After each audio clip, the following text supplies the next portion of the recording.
Welcome back to Ritual Hobby and Art. Some of you may be wondering, where is the art in this channel, apart from the painting and woodworking video that I posted when I started the channel, and that's just a repost of Passions Collide from my Ritual Woodworking channel. I'm going to go ahead and do a video here on one of the paintings that I did recently. This is not a tutorial, it's just kind of going over what I did. This is Himeji Castle. I'm sorry if I did not pronounce that correctly. This is in Japan. It is the largest and most spectacular castle there.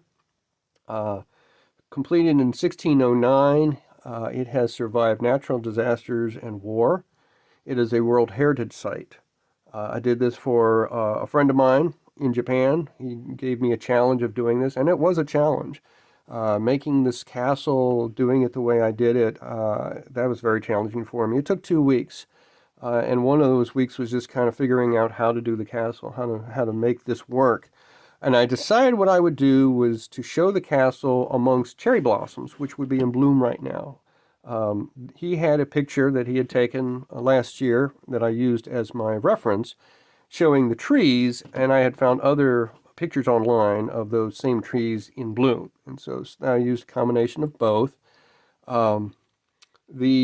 I spent about an hour or two just drawing out the complex, drawing out the castle complex and the piece down here.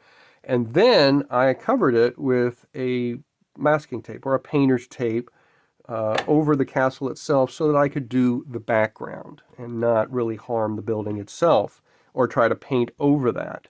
The background is a cerulean blue mixed with white, and then later on I did the cherry blossoms. For doing the building, and I should say, first of all, I'm not formally trained in painting. I'm a hobbyist. I received my formal education from Bob Ross, Frank Clark, Matthew Palmer, James Gurney, Kevin Hill, David Jansen, and Allison Pryor. These are all painting instructors that are on YouTube. Great place to learn how to do things. Most of what I did here I got from James Gurney and Matthew Palmer. Making the building, I put down a mixture of Payne's Gray and white, titanium white, and these are just paints that you could buy at a big box store. I think these are from Hobby Lobby because they're Master's Touch, and that's a Hobby Lobby brand. So I put down a dark gray, probably like this color here, maybe like that. But the whole thing was in that color, or maybe more like this, But anyway, I put down this dark color first, and this is something I learned from James Gurney, of putting down some dark colors and then working over top of it, layering. That's also a David Jansen thing, layering your colors and your tones to get sort of the shadowing and the light in the building. And just putting in little marks that would show where the windows are, that sort of thing. I mean, this is not photographic. This is a painting, and if my pictures look too photographic, I've gone too far, and I really like them to look, like a painting. For the stonework, I put down a gray color first, and then I used a combination of yellow ochre and crimson red to form the orange. Actually, you see this orange background back here. You see a little bit coming out. Up here I used more of the gray because it's further in the distance. So I wanted a little more detail here than there. And so I used that to make my, my stones. And then for the cherry blossoms, I used this Reeves coloring, Reeves paint. This is a Michaels brand. And I got this back in 2018 when I started landscape painting like I do today. And so a mixture of all of these is what I used for making the cherry blossoms.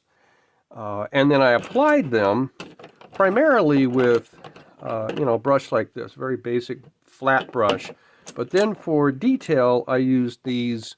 These are Matthew Palmer's special tree and texture brushes that are sold only from Matthew Palmer's watercolor TV site. I'm a member of that. I do that with watercolor, but a lot of what I learned from there can be used in acrylic as well, and gouache. So I've done that as well. This building is also known as sort of the white egret.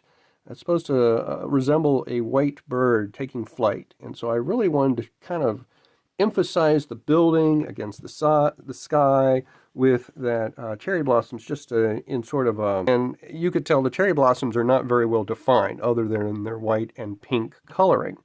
Cherry blossoms, if you have seen those, don't really look exactly like this. They're more defined to each individual flower, which are white with a sort of a like undercoating of pink color. Here's a picture of some cherry blossoms from Washington, D.C.